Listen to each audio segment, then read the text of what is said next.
Hello viewers, Paschimbanga রাজ্য সরকারি কর্মচারীদের জন্য খুবই গুরুত্বপূর্ণ লেটেস্ট একটি আপডেট নিয়ে হাজির হয়েছে আমি আপনাদের মাঝে। আপনি যদি পশ্চিমবঙ্গের একজন রাজ্য সরকারি কর্মচারী হয়ে থাকেন তাহলে ভিডিওটি আপনার জন্য হতে চলেছে খুবই ইনফরমেটিভ। ভিডিওটি মাঝে থেকে কোথাও এক সেকেন্ড স্কিপ করবেন না, প্রথম থেকে শেষ পর্যন্ত অবশ্যই দেখবেন। চ্যানেলে ফার্স্ট টাইম হয়ে থাকলে অবশ্যই চ্যানেলটিকে সাবস্ক্রাইব করে নোটিফিকেশন বেলটি অন করে রাখবেন এরকম লেটেস্ট খবর সবার আগে পাওয়ার জন্য। আর অলরেডি যারা চ্যানেলটিকে সাবস্ক্রাইব করে রেখেছেন তাদেরকে জানাই অসংখ্য ধন্যবাদ। তো চলুন আজকের সেই লেটেস্ট আপডেটটি আমরা এক নজরে দেখে নেই।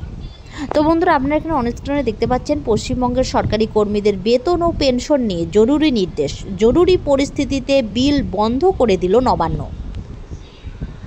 পশ্চিমবঙ্গ সরকার তার আর্থিক ব্যবস্থা এবং সরকারি কর্মীদের বেতন ও পেনশন প্রক্রিয়াকে আরও আধুনিক, দ্রুত এবং স্বচ্ছ করতে এক গুরুত্বপূর্ণ পদক্ষেপ গ্রহণ করেছে। 2025 সালের মে মাস থেকে রাজ্যের সরকারি কর্মীদের বেতন এবং অবসরপ্রাপ্ত কর্মীদের পেনশনের বিল প্রিন্টেড কপি জমা দেওয়ার প্রক্রিয়া বন্ধ হয়ে যাবে এবং এটি সম্পূর্ণ ডিজিটাল পদ্ধতিতে হবে।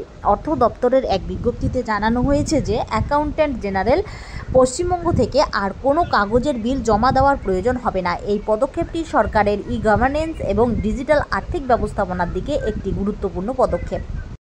এখন থেকে সমস্ত বেতন বিল এবং পেনশন বিল একেবারে ডিজিটাল পদ্ধতিতে জমা দিতে হবে। এজিডব্লিউবিতে বিল ও ভাউচারগুলির প্রিন্টেড কপি জমা দেওয়ার প্রক্রিয়া ধীরে ধীরে বন্ধ করে দেওয়া হবে। মে 2025 থেকে এই প্রক্রিয়ার প্রথম ধাপ হিসাবে বেতন বিল এবং মাসিক পেনশন বিলের প্রিন্টেড কপি জমা দেওয়া বন্ধ করা হবে। এর ফলে আর কোনো কাগজে তৈরি বিল জমা দেওয়া যাবে না। 2025 সালের মে মাস থেকে সরকারি অফিসে, পে অ্যান্ড অ্যাকাউন্টস অফিস এবং ট্রেজারি তাদের বেতন বিলের প্রিন্টেড কপি এজিডব্লিউবিতে জমা দেওয়ার পরিবর্তে ডিজিটাল ফর্মে পাঠাবে। TR-18 ফর্মে প্রস্তুত করা বেতন বিলের হার্ড কপি আর জমা দিতে হবে না। পেনশন বিলের ক্ষেত্রেও একই পরিবর্তন ঘটবে। পেনশন বিতরণকারী ট্রেজারি কর্তৃপক্ষের কাছে আর পেনশন বিলের হার্ড কপি জমা দেওয়ার প্রয়োজন হবে না।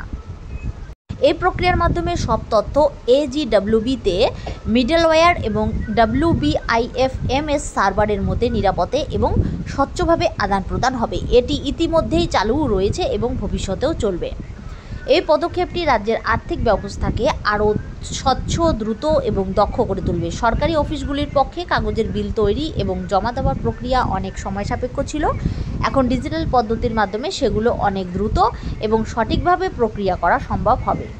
ডিজিটাল পদ্ধতি অনুসরণ করলে প্রতিটি বিলের তথ্য রেকর্ড করা থাকবে এবং সহজেই ট্র্যাক করা যাবে। ফলে সরকারের আর্থিক ব্যবস্থায় স্বচ্ছতা বৃদ্ধি পাবে। কাগজের বিলের তুলনায় ডিজিটাল প্রক্রিয়ায় সময়ের অপচয় অনেক কম হবে এবং সমস্ত কাজ দ্রুত সম্পন্ন হবে। কাগজের ব্যবহার কমানো। কাগজের বিল বন্ধ হওয়ায় পরিবেশের উপরে একটি ইতিবাচক প্রভাব পড়বে। সরকারি অফিসগুলির মধ্যে কাগজের ব্যবহার কমে যাবে, যা পরিবেশ বান্ধব হবে। এই ডিজিটাল পদ্ধতির সাথে সরকারি কর্মকর্তারা বিলের সমস্ত তথ্য ডিজিটাল ফর্মে প্রক্রিয়া করবেন। স্যালারি বিল এবং পেনশন বিল ডিজিটাল ফরম্যাটে এজিডব্লিউবিতে পাঠানো হবে এবং কোনো কাগজের নথি জমা দেওয়ার প্রয়োজন হবে না। তবে এই পরিবর্তনগুলিও ধীরে ধীরে বাস্তবায়িত হবে এবং যতদিন না অর্থ দপ্তর থেকে নতুন নির্দেশনা না আসে ততদিন পর্যন্ত কিছু প্রক্রিয়া পুরনো পদ্ধতিতেই চলতে থাকবে। যতদিন নতুন কোনো নির্দেশনা না আসে ততদিন পর্যন্ত পে অ্যান্ড অ্যাকাউন্টস অফিস এবং ট্রেজারি অফিসগুলো বেতন বিলের হার্ড কপি TR-18 ফর্মে প্রস্তুত করে জমা দিতে থাকবে। তবে সেগুলো আর এজিডব্লিউবিতে পাঠানো হবে না, বরং সংশ্লিষ্ট অফিসগুলোতে সেগুলি সংরক্ষণ করা হবে।